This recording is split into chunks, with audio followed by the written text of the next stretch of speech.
only the people who are running the ads can really tell you if the ad copy is effective or not. You really want to focus on the segment of the market that is most aware or problem aware. The more events that you can actually put on for your clients, that will go a long way. If you set up a proper funnel where people can click on the ad, get to the landing page, and you can continue to communicate with those people after they signed up, then Hey guys, Chris Ross here. I want to talk a little bit about some of the old school tactics and new school tactics that some financial advisors are using. One of the most old school ways to go about getting in front of your ideal client is obviously using mailers and driving people to an in-person event. While that still does work, you are limited geographically as to the number of clients that you can capture at any given point in time. And one of the more new school ways that you can go about doing this is using webinars. Webinars offer unlimited potential because you're not restricted geographically. If you have the desire to be a virtual financial advisor and you can work with anyone anywhere in the United States, then really you have no reason not to do webinars, because this is going to give you access to a much larger audience. It's going to give you access to a much lower cost per lead, and also give you the ability to help find more of who your ideal client profile may be, because there's a lot more doctors in the United States than there may be in Dallas, for example, if you only work with doctors in Dallas. So webinars are definitely the way to go in order to continue to grow and scale your practice. So today, what I'm going to get into is 5 strategies that you can deploy in your practice that will give you the ability to do webinars anywhere in the United States and reach your ideal client. Let's get into it. If you want to use webinars in order to generate leads, there are several steps that you may need to take, but the first thing that you need to do is focus on a problem-solving topic. And what I mean by that is you really want to focus on the segment of the market that is most aware or problem aware. Because if you are focusing on the segment of your market that is problem aware, it is going to be less of an effort to get people to understand what it is that you do and how you solve that particular problem. And there will be less selling on the front end because you don't need to explain to them the problem that they have. So for example, a lot of our clients tend to focus on taxes and retirement. And the reason why that is because everybody wants to pay less money in taxes. You don't need to explain a tax problem to anyone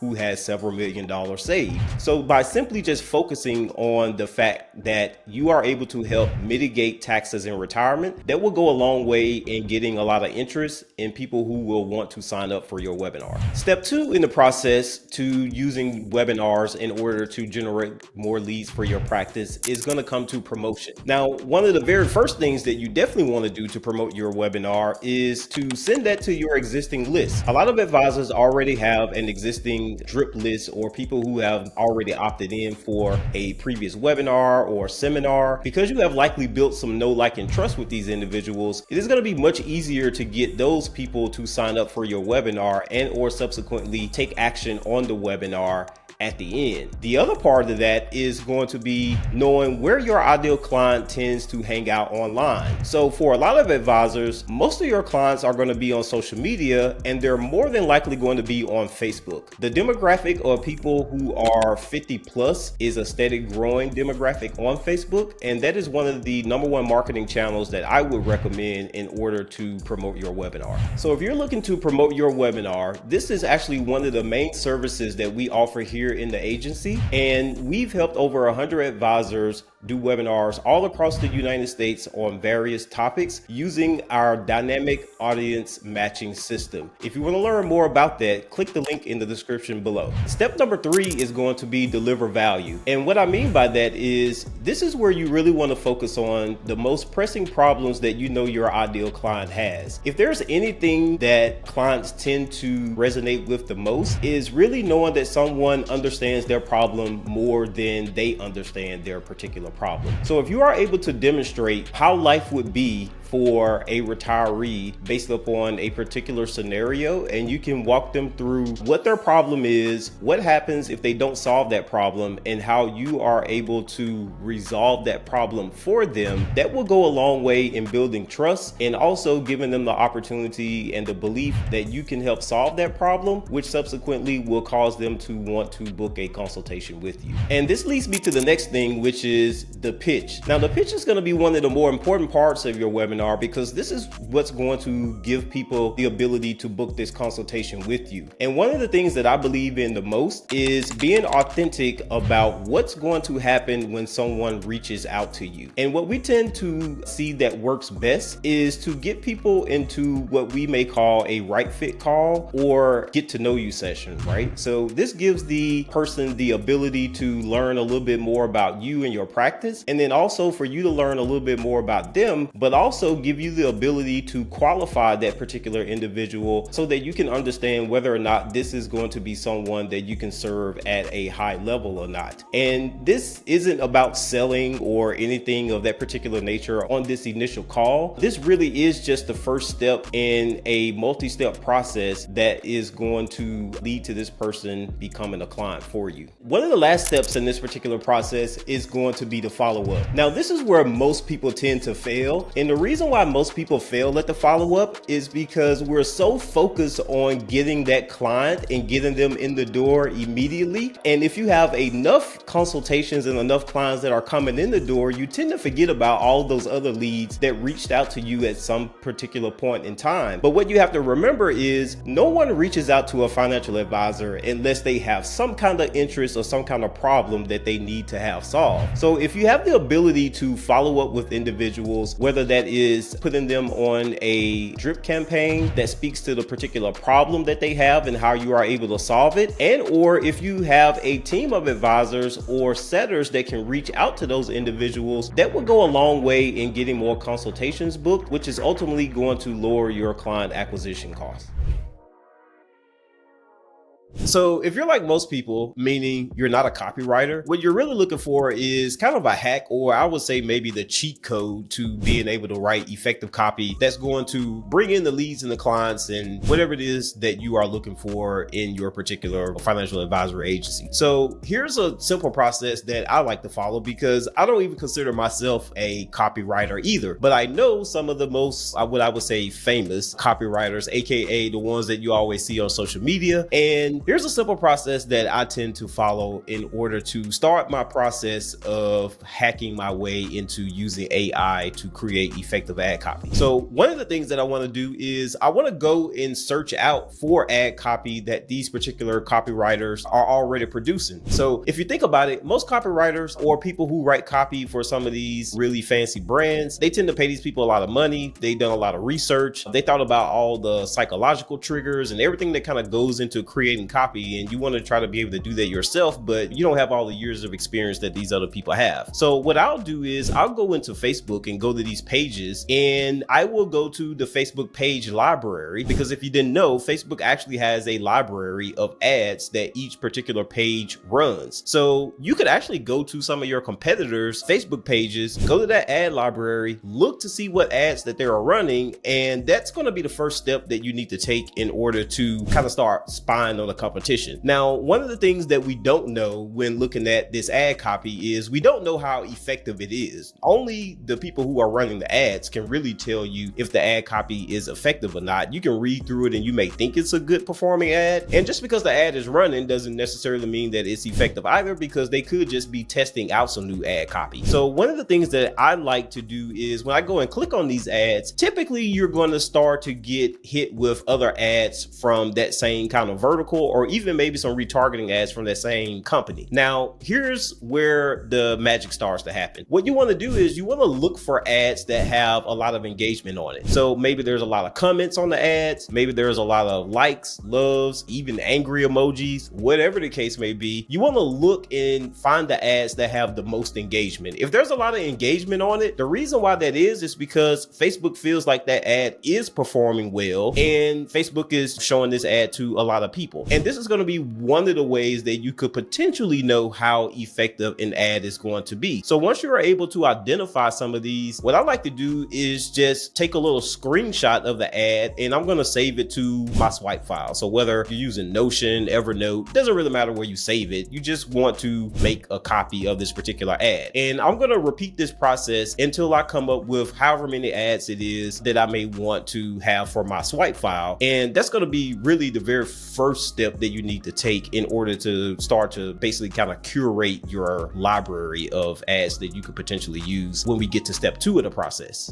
So the library does give you indication of how long the ads have been running. Let's say that I have an ad that works really, really well in a campaign, and maybe I created it, let's just say November of last year. I ran that campaign for a certain amount of time and then I turned it off, but I never made any changes to it. But then 3 months later, I turned that same ad on. You may be led to believe that, oh, this ad has been running since November. That may not necessarily be the case. That's likely just the date in which the ad was actually created and the campaign was set up. So it's not a clear indication that the ad has been running that whole entire time, but it does at least allude to the fact of how old that particular ad may be. So I guess it kind of still works kind of hand in hand. If you see an ad that has a really old date, then that's probably sort of a good indication that, hey, at least this ad is still running, whether it was running the whole time or if it was running in different spurts. They keep bringing it back for a reason. So I'm only going to go back to a campaign that has produced results versus maybe coming up with an entirely new campaign from scratch. Those are the two metrics that I primarily want to look for. Now, there may be some other key indicators that some other people may be able to give you, but when it comes to what it is that I'm looking for, I'm primarily looking for the ads that have a lot of engagement, again, a lot of comments. If I know that this person is really good at writing ads in general, so for example, if we take a look at some of the ads from like Frank Kern, or maybe you look at some of the ads from like Scalable, Grant Cardone, Alex Hormozy. This dude spends millions of dollars running all kinds of tests. You want to think about who are the people out there that love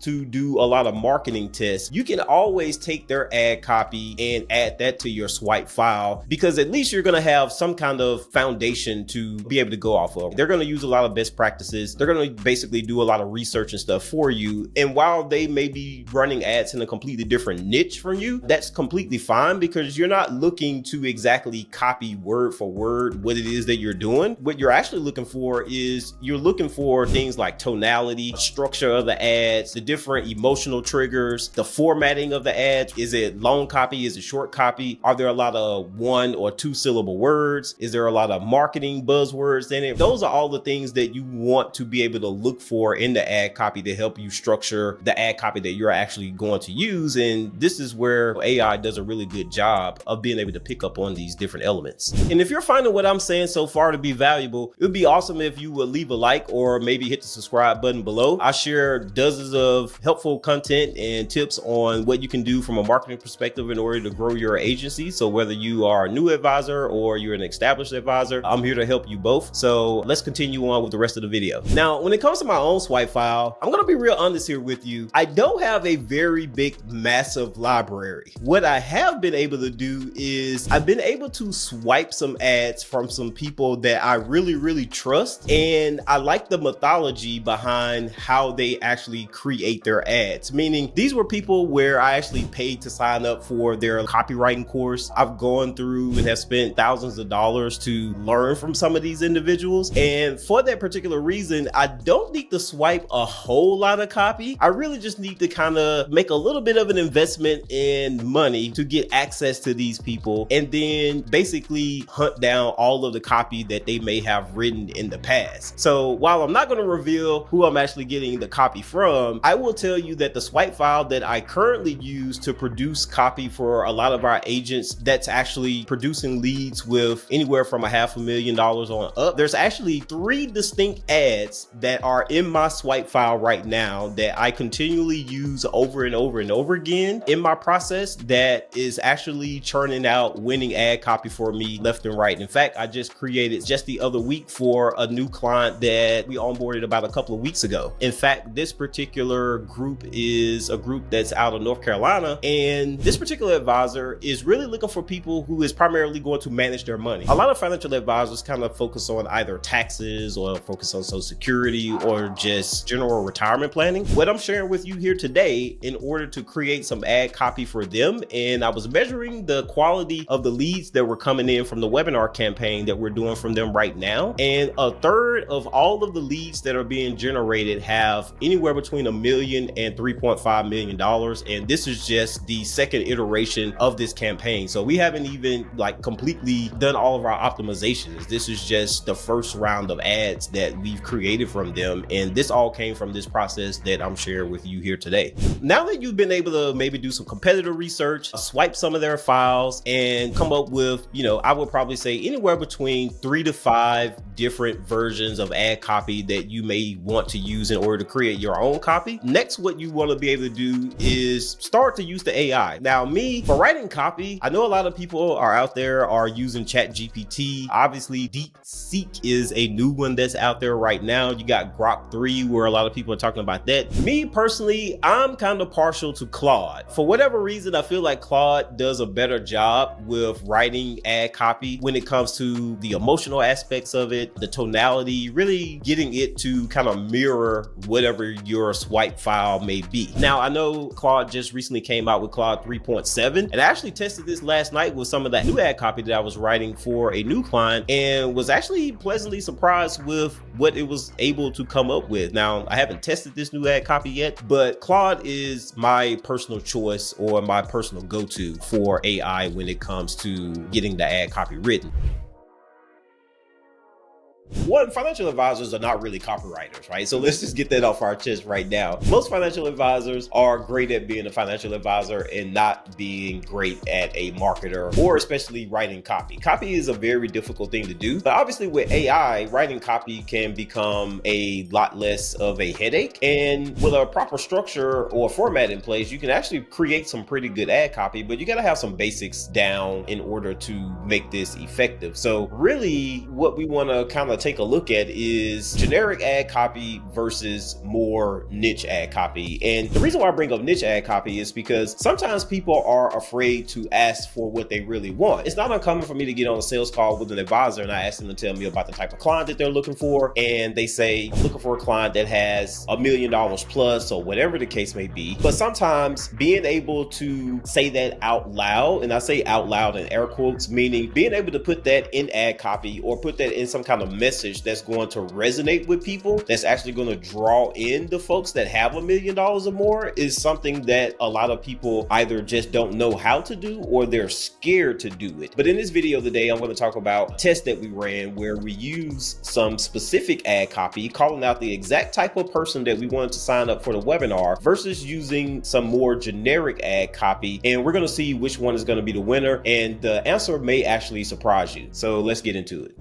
This is the ad copy that I wanted to go over with you all. Now, I'm not sharing all of the ad copy, mainly because I don't want anybody to steal it. This is ad copy that we are actually still using for a client, and we've honestly been using this ad copy for the past 5 years. This just goes to show that if you have effective ad copy, one, you don't need to always be changing out your ad copy with every single campaign. That's a very big misconception that a lot of people have, and a lot of clients ask us, they're like, hey Chris, why are you still using the same ad copy? And my response is, well, if it ain't broke, don't fix it. Is it still producing leads? Is it still producing the quality leads that you're looking for? If it is, that's just a testament of some very good ad copy, and there really isn't a need to change it if there's nothing wrong with it. So let's take a look at a couple of highlights here for this ad copy. Now, what I have titled here, right, Webinar A, this is the generic ad copy that I was referring to that we wrote for this particular client. Now, you'll see the average cost per lead with this ad copy was $18.06, which is good for the webinar it is that they are doing. Now, what I have put together here is the opening hook for this ad copy. So this is the very first line that people read in the ad copy when the ad actually comes down the feed on Facebook or Instagram. So it says, if that six-figure salary you've been making for years feels like it disappears without any real increase to your net worth, you could be a Henry. Now, for those who don't know, a Henry is someone that is commonly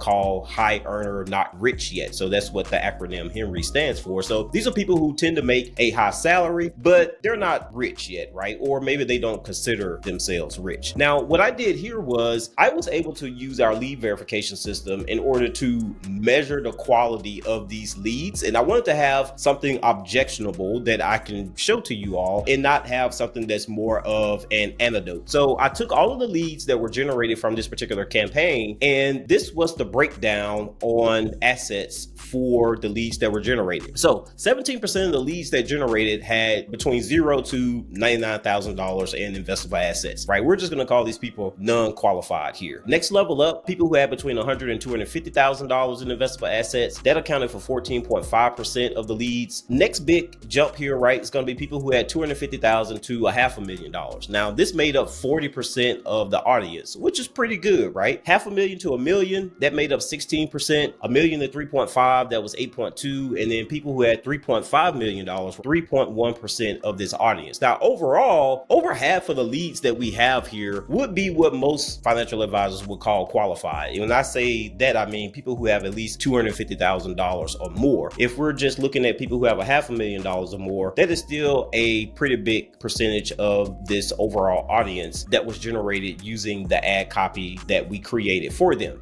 Now, these are some good numbers. Again, we've been using this particular ad copy for them for quite some time, but we wanted to test out some different ad copy and see if we were more specific about the type of individual that we wanted to attract. Would we be able to actually improve the quality of the leads and keep costs the same and or drive down the cost of the leads as well? And this is where things got really, really interesting here for us. So I'm going to share webinar B here. Now, this is same client, but we wrote the ad copy in a different manner. You'll see here with webinar B, the average cost per lead on this was $13.33. So we're almost $5 less per lead with the niche ad copy versus the generic ad copy. Now, the hook for this ad copy is for families earning $300,000 or more annually. There's a better way to approach financial planning, and it's so much simpler than you might think. And the reason why I think this opening hook worked really well, one, we're very specific about who it is that we're looking for. So we're saying families. So this automatically alludes to the fact that this is going to be more than one person. We're also calling out the idea that,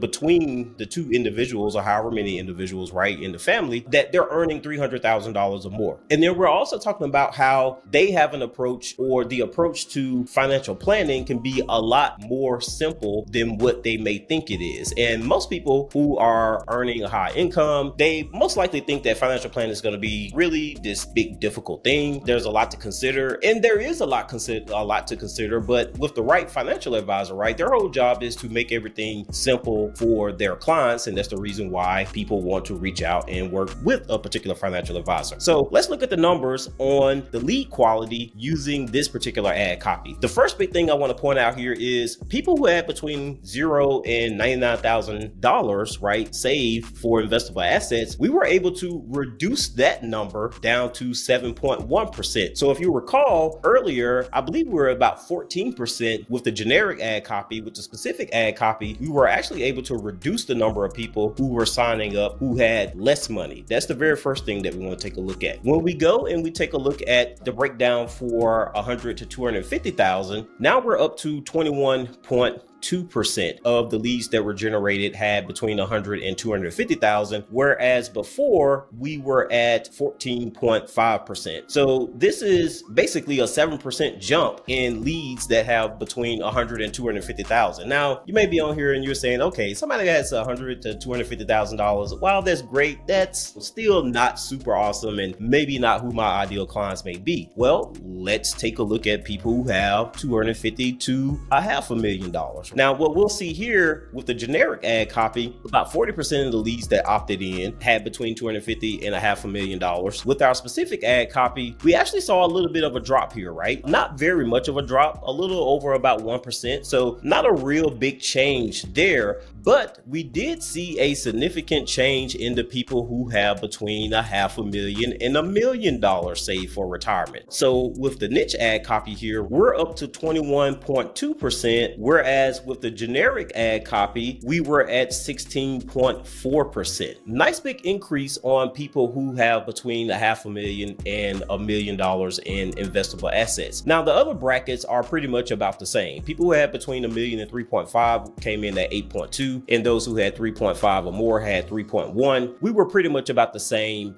in those two brackets with the specific ad copy here. But again, the big highlight here to me is two things. One, we were able to increase the overall quality of the leads as a whole with more niche ad copy. And then two, we were able to reduce the cost in order to actually generate a lead here. So if you combine those two things, now you can spend, more money on your campaigns because you're going to be generating those leads at a much lower cost, but also increasing the quality of those leads at the same time. And this is really what I believe is the power to being specific and really calling out the type of avatar or the person it is that you want to have sign up for your webinars or your seminars. Now that I've shared with you some use cases for why you would actually want to use some niche ad copy, I'm going to share a little bit about the advisor that we did this for and some of the feedback that we got from him as a result of running this particular campaign for them. At the end of this particular webinar, they were able to book a good number of calls as a result of the people who signed up for this particular webinar. And lo and behold, and this is no surprise here, the people who booked those calls were more qualified than the people who had been signing up for the webinar using the generic ad copy.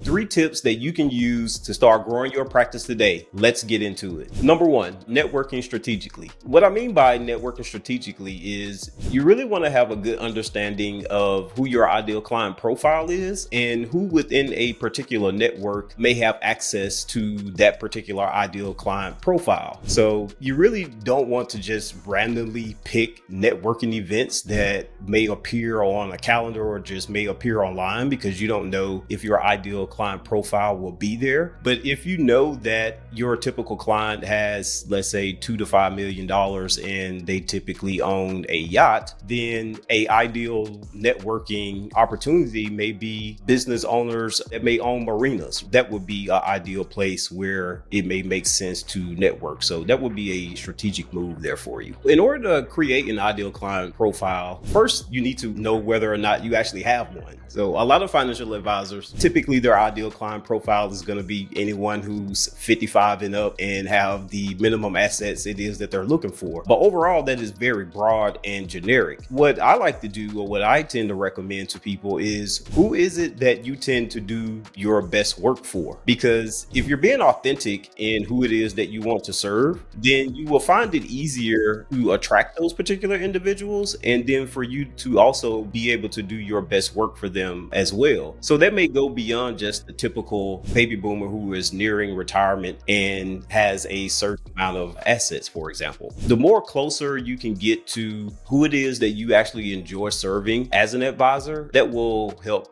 shape who your ideal client profile may be. Before you start networking, the number one thing that you absolutely want to make sure that you do is have a clear understanding of who your ideal client profile is, where they may hang out, whether that is online and or in person, and who are the individuals that may have access to that particular ideal client profile. Number 2, build an existing referral system with your existing clients. And the number one tip that I would give as it relates to building a referral system is really cultivating the relationship that you have with your existing clients. This really goes back to that ideal client profile that we were speaking about earlier. Whereas if you actually enjoy working and serving your clients, then that's going to attract the people that are naturally going to be a good fit for you. And then subsequently, that will give them the opportunity to refer you out to their friends and their particular colleagues. Now, simply just doing great work for your clients isn't going to automatically mean that you're going to get referrals. So you do need to have a system in place in order to strategically get those referrals on a recurring basis. And one of the typical ways that a lot of advisors tend to do this is by hosting client events. It seems simple, but the reason why it's simple is because it actually works. The more events that you can actually put on for your clients, and or just being your authentic self and having a caring nature about the people that you serve, that will go a long way in building or creating a system that will generate referrals for you on a consistent basis. When it comes to putting on events for existing clients in order to build a referral system. One of the most important things that I think that you can do, and this will really be more of a personal decision for a lot of advisors, is to really have a personal relationship with the clients that you're serving. And I'm going to give you an example here. So for example, on social media, for a lot of clients, our clients may be friends of their clients on social media. And then what this does is that gives them an opportunity to see more of their personal life and or share more intimate details of their own personal life. And this gives you more insight into the clients that you serve and the things that are most important to them. So if you have a client and let's say that they have a child that's about to graduate high school or graduate college, one of the things that you can consider doing at a particular event is having personalized gifts for each attendee that is there, and having those gifts be something that is more aligned with the things that they may have experienced in their personal life. And these don't have to be very expensive things, right? It could be something as simple as their kids going off to college and they're going to be an electrical engineer, and maybe there's a little electrical engineering kit or something that you may see on Etsy that you can give to them that they may pass off to their kid. It's really going to just come down to the fact that people know that you took the time to think about them and put a little bit of thought and care into what it is that you're providing. And that will go a long way in solidifying that relationship that you have with your existing clients. Number 3, creating a automated system to add new leads to your existing pipeline. And what do I mean by that is you really want this automated system to work as a foundation to your overall ability to generate leads. So if we go back to the idea of networking and then also the idea of referrals, we know that between referrals and networking, those are two of the best ways to find your ideal client. But some of the drawbacks as it relates to that is it's not scalable. You can't necessarily order up 10 referrals tomorrow if you wanted to. They're only going to come in when someone has thought about you or maybe they made a connection with someone. So in order to help grow your referral base, I like to think of it as a referral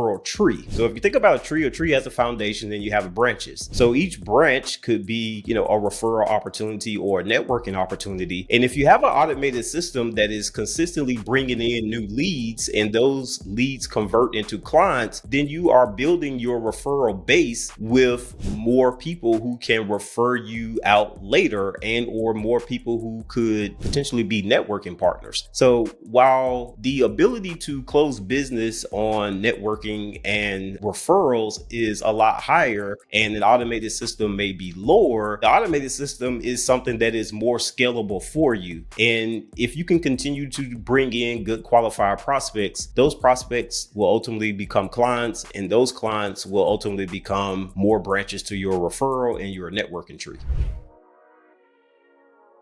One of the most common things that I see is simply wrong campaign setup, especially when it comes to Facebook and Instagram. If you're someone that's a DIY person, which in most cases, this is how these stories tend to come about. Most people hop on Facebook, they get into Ads Manager, and Facebook presents them with all these different options in order to set up a campaign. And most people who aren't in marketing, conventional logic for them is going to be like, hey, if I need somebody to sign up for something and I'm sending them to a website or a landing page, the thing that I want is I want to get people to click on my link. And in theory, that sounds like that's right, but that's actually a bad idea. So a lot of campaigns that I see whenever we take on clients and they were like, hey, I tried doing this myself, I didn't get anything to work. When I go in and take a look at the campaigns are just completely set up wrong. And the most common option that people pick is going to be link clicks. Well, if people click on a link, then they're automatically going to sign up. And that's not the case. What's really kind of interesting and also kind of, I guess, maybe reassuring as well about Facebook is the different objectives that they have in there for you to pick for campaign setups. They really do what they say they should do. Meaning, if you choose an objective for link clicks, Facebook is going to give you people who are simply only going to click on links. They're not going to do anything else, which is crazy that there's people out there that simply just click on links to different ads and they don't take any kind of action. If I had to put a percentage on it, I don't want to exaggerate anything, but if I looked at 10 campaigns that advisors tried to DIY themselves, I would say at least 7 out of 10 would have picked link clicks over some other campaign objective. And that's purely the reason why, at least one of the biggest factors as why the campaigns have failed. Another common thing that I see from advisors, and that is using the Facebook events option. So let's say that you're putting on a seminar and you want people to show up to this venue, to hear you talk about taxes and retirement or whatever the case may be. While this in-person seminar is an event, and Facebook has an event option in there where you can go in, you put in information about your event, the date, the time, the location, all of these things, and you can promote that event on Facebook. Again, not the right option to choose. I've seen more than a handful of campaigns where advisors have gone in and set up this event option, and they will get people to sign up and say that they're going to the event. So you see the event, you indicate that you're interested or listed as a maybe, or you're going to say, hey, that you're going. But then when the event actually comes around, there's very little to no one showing up to the actual event. And the reason why I believe that is because Facebook doesn't really give you any kind of notifications or confirmations or reminders about a particular event. For example, I'm on Facebook. I get a ton of notifications all day long, and my little notification window is just like full of stuff. If you're somebody who doesn't check that often, or you don't clear out those notifications, or you're just not on social media day in and day out, you would forget about that particular event. So while the person may have had good intentions and really wanted to sign up for that particular event and would have likely gone, and probably just forgotten about it because the notifications are just like flooded in on Facebook and people just aren't going to see them. The proper way to promote one of these events would be to actually set up a dedicated landing page with a dedicated opt-in form that is connected in automation, where you can send out actual confirmation emails and text messages as reminders. With the Facebook event, there are no notifications or confirmations about anything. If you set up a proper funnel where people can click on the ad, get to the landing page, they actually sign up for the event, and you can continue to communicate with those people after they signed up, then that's going to greatly improve the show up rate for the event, just simply because you have an opportunity to actually communicate with them off of Facebook. So email is off of Facebook. Obviously, SMS is going to go straight to their cell phone. So that's going to be the most beneficial way in order to get people to sign up and show up to the in-person event. So number 3, this is where I'm going to pick on Eventbrite. I've definitely seen this time and time again. Now, in theory, it makes sense. Hey, I'm doing an event. I want to put it on Eventbrite because people are going to Eventbrite to look for events. Now, what you have to realize is nobody is really looking for a financial seminar to show up to. If you were to go and do a Google Trends search, I can almost guarantee you there's very little search traffic for anybody who is out there looking for a taxes and retirement seminar. So when you put an event on Eventbrite, it's really not being promoted that well, like organically, or even if you put ad money behind that, the people who are signing up for the event on Eventbrite, again, really bad notification system. So that's all I have for today. I'll see you in the next one.